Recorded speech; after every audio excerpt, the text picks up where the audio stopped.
Sahana bhavatu, Sahano bhunaktu, Saha viryam karavavahai, Tejasvinavaditam astu ma vidvishavai. Om Shanti, Shanti, Shanti. May that one protect us both. May that one nourish us both. May we work together with great energy and vigor. May our study be illumined. May we not unnecessarily cavil with each other. Peace, peace, peace be unto all. So, as usual, I'll pause just to accept any questions that may arise. Swamiji, I have a question. Okay. I received a text this morning. It's a quotation from Rupert Spira.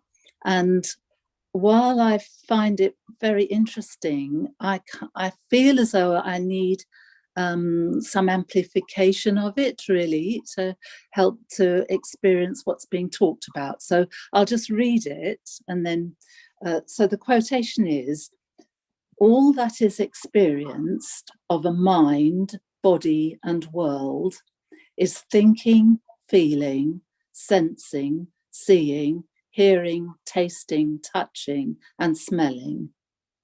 And all these are made only of the knowing of them.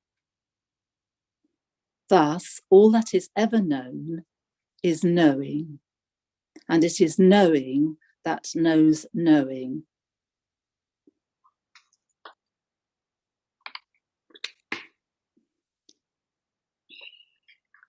Okay. Shall I read it again? Yes, please. Yeah. Okay. All that is experienced of a mind, body, and world is thinking, feeling, sensing, seeing, hearing, tasting, touching, and smelling. And all these are made only of the knowing of them. Thus, all that is ever known is knowing, and it is knowing that knows knowing. So, in this quotation, there seems to me one component missing. Yeah.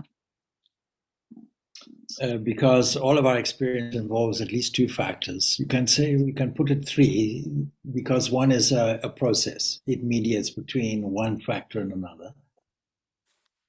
And one, of course, is the object perceived, or the variety of objects perceived. Yes. And yes, we catch these objects through the 10 sense organs. 11th is the mind. So this is our world, our familiar world that we know of. As we look at it carefully with a sense of discernment, we realize that it's inadequate because it's very limited. It's limited because, as the quotation itself infers, that our whole world is only subject to these restrictive interpretations of it. I always say we only have 5 photographs of the universe, but there are other animals or other species that have a different view because they have different apparatus. The apparatus that we're using to gauge the world, this apparatus is not standard. Every creature has its own individual way of looking at the world. If we were flies, our vision would be something like walking along a street and seeing a television shop, looking in the window, and you see, let's say, 100 pictures of a football match taking place. So because it has many more eyes than we have. And we don't have to go very far to see how every species will have its own feeler, its own explorative faculty, which receives all information from the so-called outside. And so consciousness, if we turn this whole subject toward a subject of consciousness, we have to look at things very differently. Because knowing is technically in philosophy epistemology. Epistemology, knowing about what? Well, now we have to bring in what philosophers now call ontology, that means to do with being, and the two have to be connected. The Bhagavad Gita tells us about two factors. 13th chapter tells us this. It tells us that the two factors are the object perceived, whether it's the physical body or whether it's the mental field containing things like ideas or feelings, emotions, or thoughts as such. And we can see how all of these come and go. Every scene comes, every scene goes.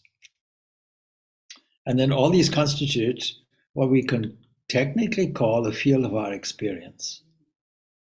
And yes, whatever we know is subject to that. And the process of knowing it, that is observing it, is not a standard process. It's an interpretive process. But the third thing is there must be a knower. And that knower must be a subjective kind of consciousness itself. Now, this brings up the whole subject of consciousness, which is a hot topic in modern science today. Because science has gotten into the habit of looking at the objective world without inquiring, how do we know it? And what is that knowing element within it? And from the 19th century, it's become a habit that we have to separate. Well, there are two kind of philosophical positions that can come out. One is purely materialism. We're only concerned with the experience of thinking, of feeling, of willing. In other words, the mental faculty, and the mental faculty can be none other than the matter which is called a brain. Because we can't entertain anything outside a worldview of materialism.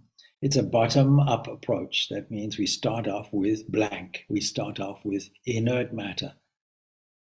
And as that inert matter is subject to vagaries of chance, let's say, and combinations, it comes out ultimately as a sophisticated combination of cells and a brain, and consciousness must be some kind of product of this brain, what is called epiphenomena of the brain. It's like,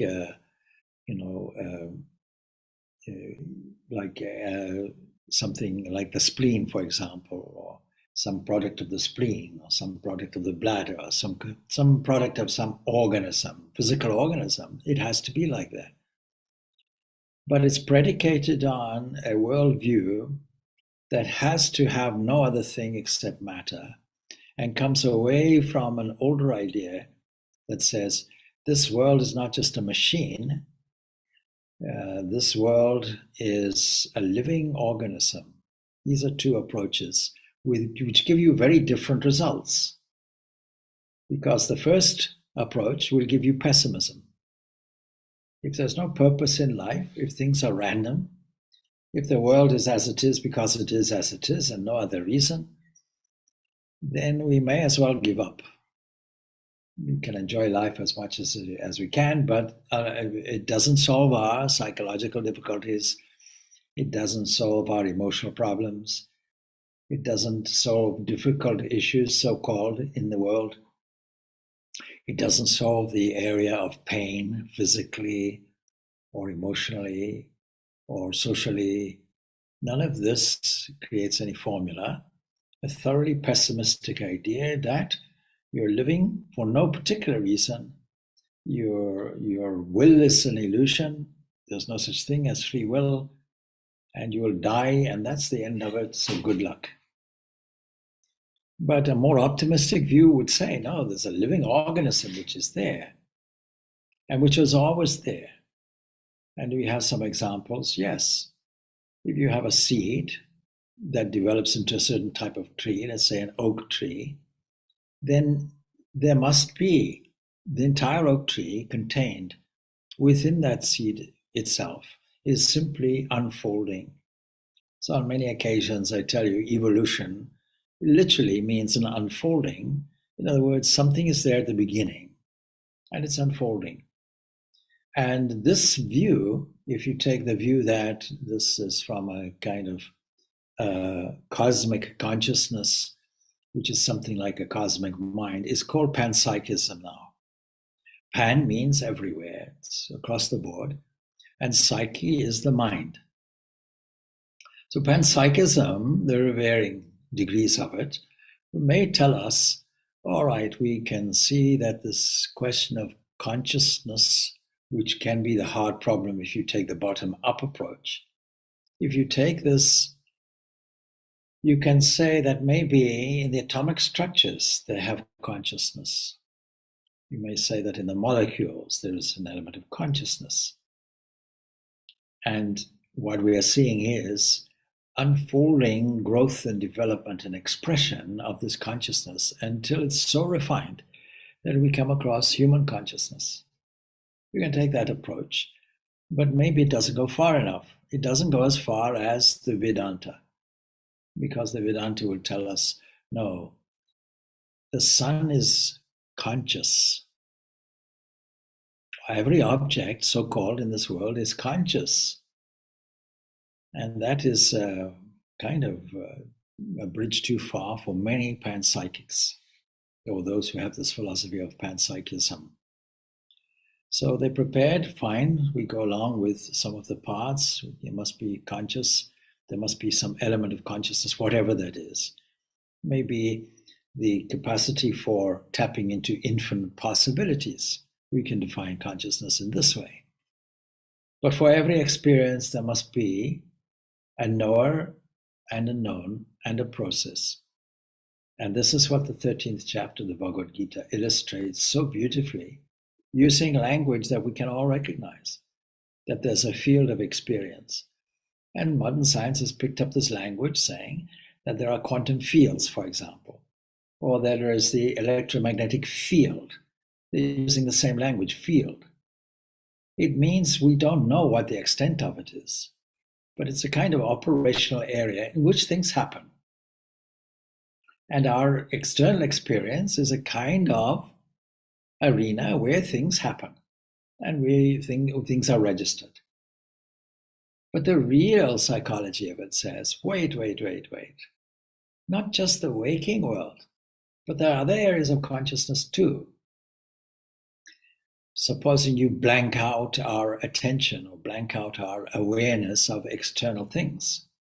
And the external things can be the body itself, or it can be the mind itself, or it can be the objects of perception. All of them are within the field.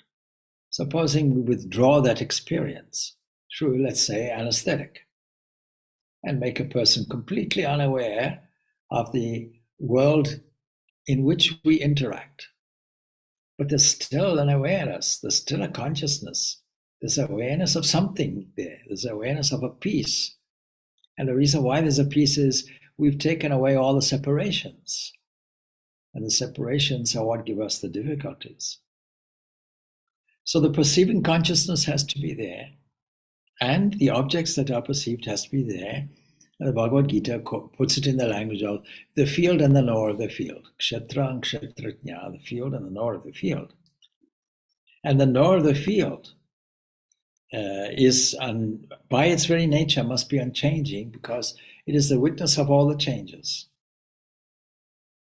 And so that is, as a kind of basis, has to be there before any perception can take place or any interpretation can take place. A kind of internal awareness of the outer and inner worlds together, and the inner world we can call the mind, and a faculty of attention, which is also an operational variety of consciousness, is dealing with the field in front as well as the knower behind, and for this reason has to be cultivated. So the unchanging witness is there of all the changes, both what we may classify as external and internal, of the body and all the mental scenes that takes place. And the coordinating center is, in a sense, what we might call ego, a sense of I. A kind of manager, a reference point, an identity point. That's necessary. But you see, the ego too, the sense of I, is also an object of perception.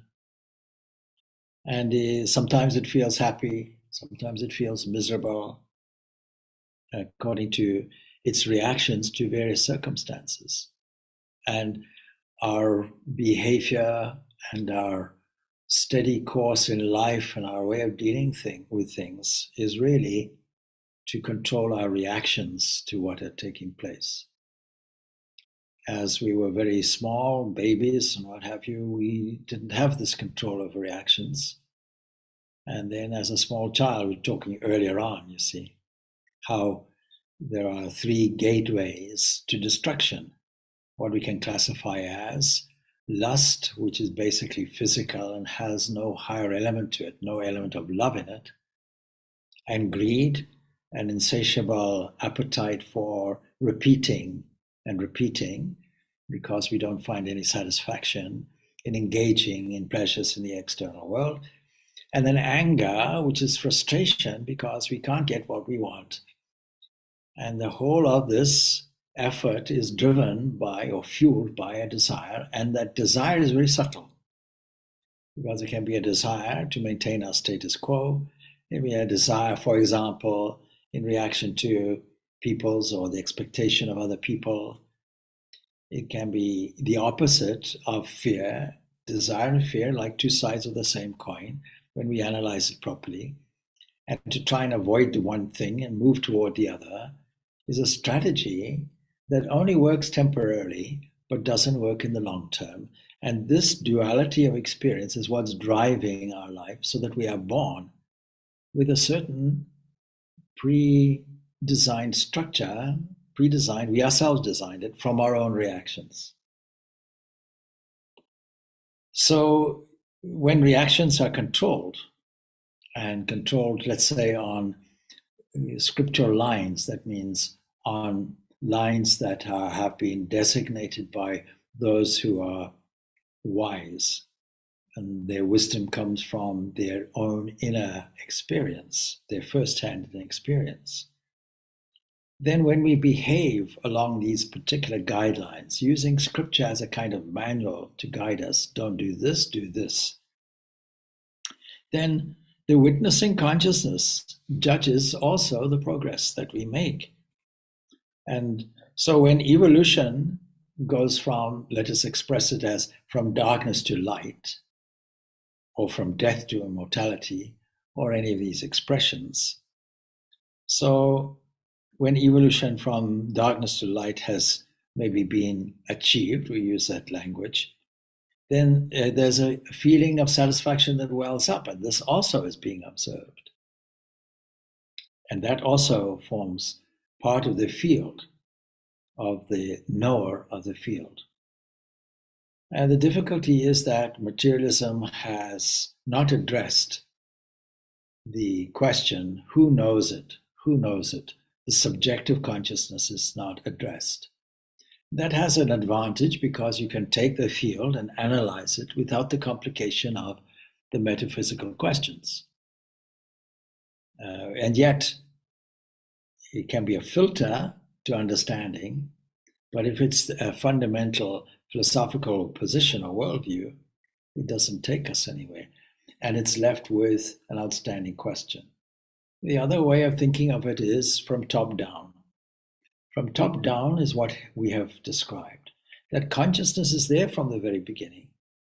And consciousness is layered with something like clouds, something like we can't see the sun because clouds are in the way. As soon as the cloud moves on, we see more of the sun. And if we have the capacity to move it on deliberately, this is called spiritual practice. It's like the example that I often give of a small spot of sunshine on your floor because there's a hole in your roof. I'm thinking of the African context where we have tin roofs. And it's a wonderful experience to hear rain falling on the tin roof. And a small hole is there, and a beam of sunshine goes there and lands on your floor. And you're only looking at the reflected rays of the sun, not the sun itself. But if you make this hole bigger, then more sun, the spot on your floor becomes bigger. And not only bigger, as the hole is being made, the spot on your floor starts expanding. And that carries on until you have the freedom to remove the roof completely, and then the whole full blaze of the sun is there. And so how do we reveal this full blaze of consciousness? We do it by systematically removing layer after layer after layer. Or we could do it in one stroke. Rarely it happens, but the possibility is there. It's the Katha Upanishad that tells us, having known the dissimilarity of the senses that originate separately as also their rising and setting, the discerning or discriminating person goes beyond grief. See, no matter what worldview you have, there is this difficulty of mental aberration, of grief, of pain, of unsettlement in the mind. So to understand that statement of the Katha Upanishad, we have to make some kind of explanation. And so there are subtle elements, invisible elements. It's hugely important to understand that. We can say these are expressions of this knowing element, which is called consciousness itself, the knower of the field. And these subtle elements are split into two poles. On one side, they evolve into, let's say, all vibrations, all sounds, or capacity to pick them up. And on the other side are all types of ears. It's a kind of concept that says that with vibrations there, we have the capacity to pick them up with proper instrumentation. We can call this a kind of potential energy. And we can pick the various sounds up, like we can pick the sounds up or pick all the waves up in the electromagnetic field, a kind of all-permitting area that carries many, many different frequencies. We happen to tune into one, we call it radio waves. We tune it in another, we call it light waves. And to tune it in another, we call it gamma rays, X-rays, and so on. It's the tuning in, and we can catch it. That's the idea. And so the other sense organs also work on the same principle because they are the organic materialization to catch the materialized version of these subtle elements. And so they have different structures, obviously, different functions as well. And they are also different from the knower, the self. They are separate. That also forms a part of the field. And then we have to see what is meant by the text when it says rising and setting. It refers to the fact that the waking world, our so-called normal experience, and the instruments that register it appear also in a dream state. In a dream, we see all the components of a waking state reconstructed and playing out in astonishing ways, in imaginative ways even. And both the dream and the waking state also give way to a peaceful state, a homogeneous state of consciousness. So we call this our deep sleep. And Patanjali in his Yoga Sutras gives 5 types of waves, but one of them will be memory, and another one will be sleep. And then what is dream? Well, you have to patch the two together. Sleep and memory, replayed in a dream. But these are all states of consciousness that also are classified as the field because they're all being observed. So we usually ignore the state of sleep. We don't try to find out what significance there may be in a freely given daily lesson. And but the Katha Upanishad goes on, it touches on this topic, and it wants us to realize the great all-pervading internal self that is also the knower, pure consciousness itself. And if you have pure consciousness as an absolute, it doesn't take a lot of step-by-step realization to understand that everything must be a variety from it, given certain conditions. So the all-pervading self is the one through which we can perceive the objects of dream and the objects in waking states, comprising different aspects of the field. And by knowing it, there'll be no more occasion of grief. Once you know it, all the grief goes away, and therefore there is a practical application of this. This is the top-down approach, which says there's consciousness there that manifests itself according to the density of its coverings. And in the full blaze of the removal of all these coverings, it stands in its own light and shines forth. And because of that, and it being only one without a second, then naturally all these disturbances and difficulties vanish and go away. Everybody is looking for that state of perfection. But how to attain it is a very practical question. And it is only this approach that solves the issue. And so you can go through many other Upanishads. You can go through the Mandukya Upanishad in particular. You can go through the Prajna Upanishad. These two Upanishads we have been through at some point in time on various talks. The Chandogya Upanishad, the Brihadaranyaka Upanishad, and the Katha Upanishads itself. And they all emphasize the full glory of the individual, the knower of the field, the full glory of your eternal self, indicated in the Katha Upanishad as the Lord of past and the Lord and future. What is that Lord? And when this repeated stress is given, then it's obviously very important.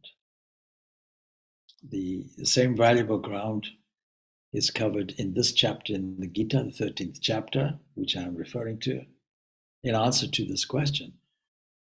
So, do thou know me also, Arjun, says Krishna, as the knower of the field in all the fields, not just in your field, not just in your experience.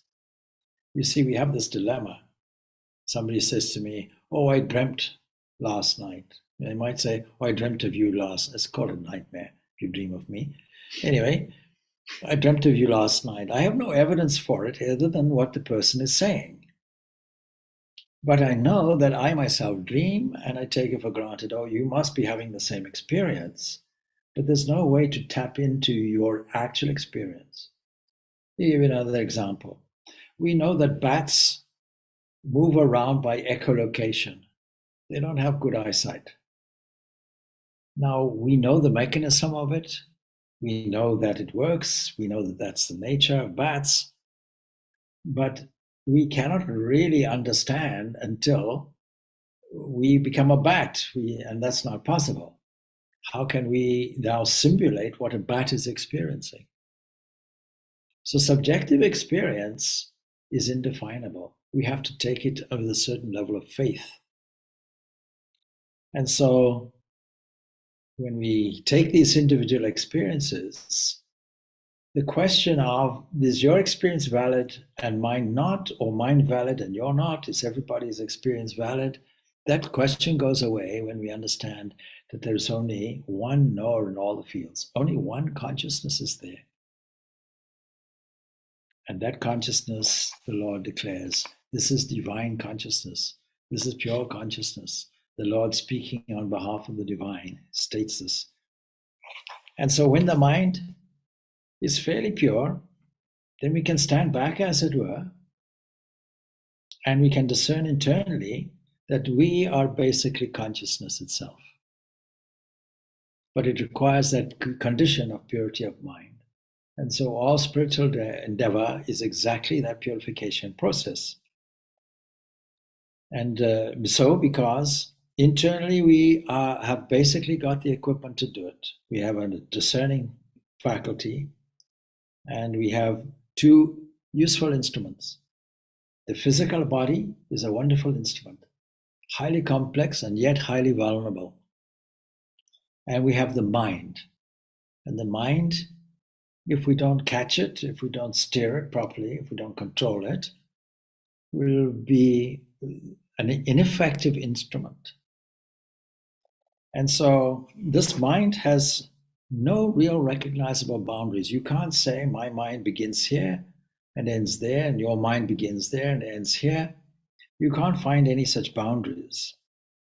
But we know that this mind can be the cause of more pain than pleasure when it's left uncontrolled. And so that is why psychology, behavioral psychology, for example, has been a very, very valuable scientific process.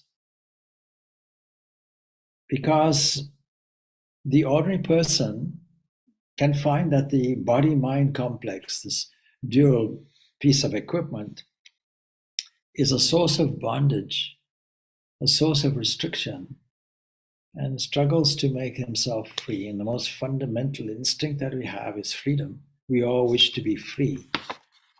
And this comes out in various social aspirations, gender aspirations, speech aspirations, freedom of speech.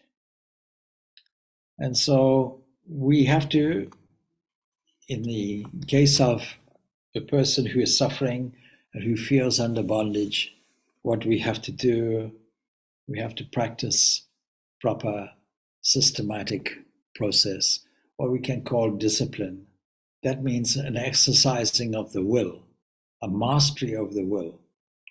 In other words, to use these two faculties, these two instruments, to their full potential.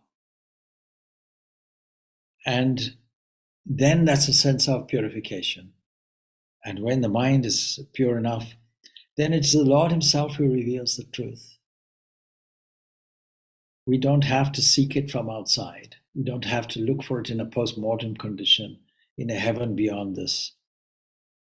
And we will soon realize also that everywhere we look are the divine hands, the divine feet, divine eyes, divine heads, ears, because that being exists in all the worlds. It envelops all, and it shines through the functioning of all the senses, and yet it doesn't have any senses. And supports everything, supports all, without being attached to anything. The inside as well as outside. Inside and outside has no meaning in this sense. And is in all creatures, it abides as if undivided. You have any examples of that? Yes. Space seems to be undivided. If you don't know any better, you look at a skyline and you'll see the shapes of buildings against the sky. You could easily interpret there's something called the sky, and there are carved shapes in it. Then we have to ask, why is the sky split up like this? And some wise person says, no. Actually, the sky is not divided. It's just shapes superimposed on a background that we happen to call sky, and that sky is everywhere. So that is undivided. Light of all lights is how it's described. Knowledge, the noble, the goal of knowledge, all of these. And all of them in one. Seated in the hearts of all is another expression that is used in the 13th chapter of the Bhagavad Gita. So then the next question is, that's fine in principle, how can we realize that? And the reply is that we must diligently cultivate all the noble qualities. And this comes under the heading of what we call sattva. So these subtle elements are important, but the principle of these three binding elements, sattva, rajas, and tamas, are hugely important. On Wednesday evening, when we had question-answer session, one questioner came up with the 17th chapter of the Bhagavad Gita. A very short chapter, but it's designed to emphasize the significance and importance of these three factors, what we call sattva, rajas, and tamas. And this appears in all our behavioral positions. It is there in all our inherited tendencies, inherited from our own selves. And Because we are the knower of the field, because we are the operator, the eternal subject, and yet seem to be mixed up with the object, it is necessary to discern, I am not that, and I have the capacity to master it and play a game. I can bring up these noble qualities as I want, using the full capacity of my imagination, searching for scenes. And it's not I that do it, because the 15th chapter of the Bhagavad Gita, if we're sticking with that, tells us that it is the divine that is responsible for memory and as well as its loss. It's our filing officer in our library. And when we think that we have to bring out a memory, the filing officer says, I'll get it. And it's presented. And when it's presented and we're aware of it, we call this memory. We have nothing to do with it. It's purely the Lord saying, come, my child, this is what you selected. But make sure you select the right resource from our library. Make sure that it is a series of impressions and thoughts, maybe derived from your past or what you heard or what you experienced, that tends to elevate the spirit, that tends to have no restrictive boundaries, that gives you an element of delight and freedom, that has no element of self-interest in it, because self-interest doesn't give that level of delight. That it shouldn't be rajasic, that activities should not be there with some kind of reward in mind. And this can be a very subtle area. Or that we go into darkness, tamas, which drags us downwards. Sattva lifts us up. Rajas makes a maintenance. We don't go here, we don't go there, neither up nor down. And tamas drags the mind completely down. So we have to bring all these impressions under this one label of sattva until the mind becomes pure enough for the revelation. By itself it comes. And then we realize, not only am I the knower, I am the knower in all the fields. We realize the validity of Krishna's statement. So there are a long list of virtues and given in many different places. Sometimes it's necessary to go through things like chapter 7, chapter 11 of the Bhagavad Gita and various other texts and scriptures to see what we need to cultivate. And there's a very, very long list. You can start with one at a time. But they're also called knowledge because they're helpful for our knowledge. And impurity, really, the opposite of sattva, really consists in the identification with the senses, the physical senses and the mental senses. Don't forget, the real senses are internal and are replayed, for example, in imagination and dream. And when we identify with the senses, it leads us to attachments, to hatred, to love, to two different components, which are very, very fickle and are opposites and can easily be interchanged in human behavior. And such an identification then decreases and finally vanishes altogether, so that we are left with non-demanding love for the Lord, non-demanding love for everybody and anybody, non-demanding love for the whole world, because we don't see any difference, because I am the knower in all the fields, and I am the product. The fields are a product of consciousness. He is the Supreme Soul in the body, remaining as its supporter. And he seems to be the enjoyer, because the witness is an enjoyer. And there are two principal examples that are often given for that. One is observing a movie or a play. I don't have the stress of having to act within it. I can sit and enjoy it and write my critique in the newspaper afterwards, because there's no pressure on me to perform or remember lines. So the witness is also simply enjoying all the scenes in front, not wishing to change them, only observing them. And in fact, he's just the spectator of all the scenes that are going on. Viewing him in these different ways, of course, will achieve this mental purity. Viewing this entity in imaginative, individualistic ways, making this knower an object of knowledge itself, and seeing this as the most suitable manifestation of it for you is called Ishtadevata, or chosen ideal. But there are other ways, and contained in many verses in the Upanishads and many verses in the Bhagavad Gita, because when the eye of knowledge is fully opened, then the knower will see that nature has no binding power at all. Original stance, let me overcome nature, let me conquer nature, let me struggle against it.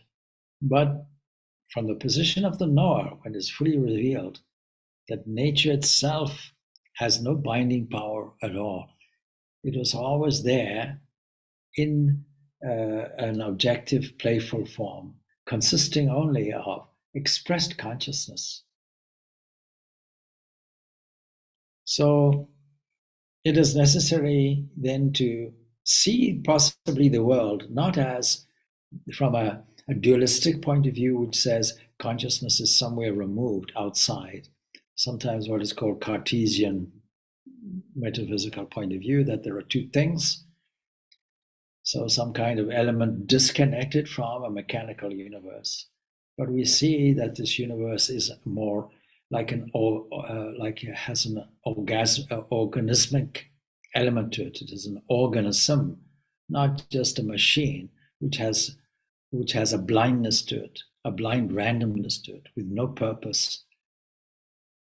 Something like a product of what Richard Dawkins, the materialist atheist, calls the product of the blind watchmaker. Not only did the supposed dualistic creator make this world, but did it completely blindly. In other words, nature is just randomly doing stuff. And that doesn't really make much sense. What makes much greater sense is this position that is all consciousness. Now, that's a principle, but as I said, we have to get to the real understanding of it, and that is what we call spiritual practice. And we have to look at life in a different way. There's a famous Purusha Sukta in the Rig Veda, and it describes elaborately that there is only one thing that we interpret as nature. And he sees aright, says the 13th chapter of the Bhagavad Gita. He sees aright who sees the Supreme Lord existing equally in all beings, not perishing in the perishing. At that point, therefore, our distinction between the knower and the field becomes, in a sense, artificial, because it becomes one existence only. And so it's expressed everywhere. And this is where the Purusha Sukta comes in. Everywhere are his hands and feet, with eyes and ears and heads and mouths everywhere. He exists in the world, enveloping all. But you see, a certain element of effort is required only to realize the immanent aspect, not the transcendent aspect. And when that step has been successfully taken, then the ultimate truth reveals itself. We don't have to poke it in any way. It was always there. The sun is always there, and the cloud moves on. The sun is a self-revealing element. And grace takes over when we realize that. Takes over the body, takes over the mind, the ego, the non-demanding worshipper, as opposed to the demanding one. And we don't have to worry about the formless aspect of things or the form-filled aspect of things, because we understand that all of these things, all of these names and forms are basically forms of God. And nothing else is there. And after realizing the forms and the formlessness, even realizing the formless aspect, we can see that all the forms and the formless, these are not mutually contradictory things. We see one in the other and the other in the one. And so we can harmonize these two positions. We can do it in our personal life, and we can do it in order to inspire others as well, and understand that everybody aspires to this unity of existence. So these are some thoughts on the subject of knower, the field of knowledge, and the process of knowledge also. And I hope that expands and clarifies the quotation that you gave. Thank you. Vivekananda, he says that the whole teaching of the master is degenerated, and all the struggle and fight is for the personality of the man. So I don't understand what he means. In his lecture, he quotes, he was quoting, Vivekananda, the Bhagavad Gita, and Krishna, and he's coming, of course, that there is incarnation of God, and it's not a problem because it's very well known that Indian teaching is very different from Catholicism. But what afterwards, what does that mean that Jesus Christ, is a soul disembodied? What does it mean? What does it mean that we adore, we worship the man? What does it mean by that? Jesus came, he came. So if I don't like my sister, my brother, my daughter, my wife, I must love them. Or are they just creatures? It's something I don't understand. Okay. See, the often Christian point of view will be an exclusivist point of view that says that a one-time event took place, that salvation is only through Jesus. And in Christ the Messenger, in one passage, if my memory serves me correctly, he gives the example. So if somebody comes to the Lord Jesus and says, well, I understand and believe entirely in what you say and the path that you are recommending I should follow, but I cannot recognize you as a divinity, then what would Jesus say in an imaginary conversation? Christ says, very well, my child, go on your way. He won't insist on his own exclusiveness. Now, supposing you ask the question, so Jesus says, I am the way, I am the gate, I am the avenue, and uses this expression, nobody comes to the Father except through me. These are oft-quoted quotations purported to be from Jesus. I say purported, we don't know exactly if that's what he says. Let's take it on faith, that's what he said. Then what does he mean? And then we have to ask the other question, when Krishna says, I'm the knower in all the fields, what does he mean? So there's an exclusivist statement, if you want, from both points of view, from both disciplines or both approaches.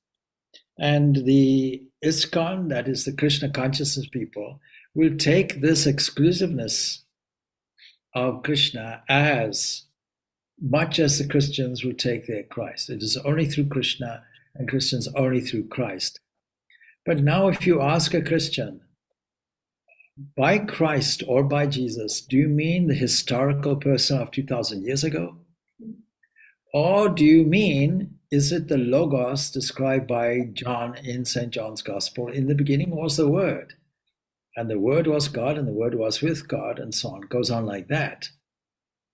And became flesh and dwelt amongst us. In other words, suggesting Jesus is pure spirit, manifesting as man for a purpose. That means then that we have to look to the metaphysical solution of this to say, and agree with John, that predicating every other aspect of John's gospel will be, we have to view Jesus as a cosmic mind. in which case we probably have to be broad-minded enough to give the same application to Buddha and say, this is the cosmic Buddha. Give it to Krishna, this is the cosmic Krishna. Manifested. Now the Bhagavad Gita is much more specific.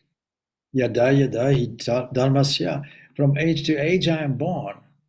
Whenever there is a decline in harmony or dharma, then I come to restore a kind of cosmic balancing power. So that this theology, if you will, of incarnations, divine incarnations, is historically there preceding Christianity.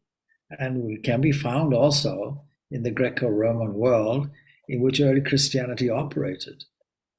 So if you ask which one of these two, is it the historical Jesus we're talking about, in which case is it the man, the historical man, or is it the spirit, which is the Logos? And the Christian theology, as with all the incarnation theology, says fully God and fully man, both. But you see, not encumbered with ignorance, unlike us. Fully knowing its own nature, fully spirit, that is the end. Supposing it's not so, supposing we simply take Jesus as a great, great giant wave that came to give us something. Supposing we agree with Buddha when he says, no, I'm not a special incarnation, as the Hindus want me to be. No, I'm not a manifestation of Vishnu. I got to this state of enlightenment by hard work and by many, many hundreds and hundreds of lives. And he states, apparently, I have lived hundreds and hundreds of lives till I arrive at this state which is conducive for revelation. Well, to my mind and to Vivekananda's mind, it makes no difference. Whether you come as a special incarnation intervening in the world of human affairs, or whether you struggle like everybody else over eons of time and came to this position, the fact is that when you are attuned, when your will and the heavenly will are tuned, when we are tuned to cosmic mind, what we call personal God, then there is no difference because we reflect that light fully. And we reflect it so that others can see. And Jesus says, you cannot hide your light under a bushel or a bed. It's there for all to see. It is self-evident. It shines through a face. It shines through the body. It shines through every movement of such a person. Such a person we have to revere as God because we have no other image of the transcendent to bring before us. So Vivekananda goes on to say, if we were fish, we'd have a fish god. If we were buffaloes, we'd have a buffalo god, and so on. Because we are men or women, because we are humans, we have a human god. And that's fine. It is an avenue and is divinely presented to us in the depths of meditation. And we have the opportunity then to personalize this in a human way that will have its own inner revelation of the truth, because it purifies the mind. It takes all our emotion and directs it in a higher way, in a selfless way, in a way that invokes worship consisting of adoration and thankfulness. These are the two aspects of worship, adoration and thankfulness. And when the mind spontaneously moves to that, it becomes an opening avenue. It becomes a revealing factor. So these would be my comments on this. If you decide, no, when Jesus says, I am the way, you see there are two ways of saying it. You can say, I am the way, the only way, no, nothing else, or I am the way, with the emphasis on way, in which case he's standing where cosmic mind stands, the cosmic Christ. That's a very different position. Then we're happy to say, yes, only through the cosmic mind. Most of our liberation will be through the cosmic mind, through the Logos. And John's prologue fully understands this. Okay, thank you, Swami. Yes, yeah. I got it. Thank you very much. Okay, you're welcome. Okay, so we leave it there then. And see, that is why we're able to say, to put it all on an equal par, and to be universal enough to say, yes, Jesus, we absolutely believe in the divinity of Jesus. Those who take that position of cosmic mind absolutely believe in the divinity of Buddha and Rama and Krishna and Ramakrishna and so on. Absolutely. But is it an absolute requirement? No. Because if it's an absolute requirement, it then becomes, in a sense, exclusive as any other position. So whether we believe it or not, whether it's helpful or not, it's helpful to most people, but maybe not helpful for everybody. The Muslims won't accept it. The Jewish people won't accept it. And so that's fine. And some schools of the Advaita philosophy will not accept it.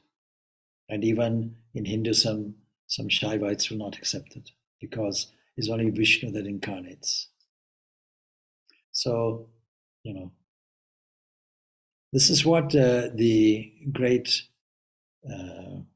theologian, philosopher, and paleontologist Pierre Desjardins maintained. And he called it the Omega. He called it the cosmic Christ or cosmic consciousness. So he understood this in his own way. Om Shanti, Shanti, Shanti. Peace, peace, peace be unto all. Thank you.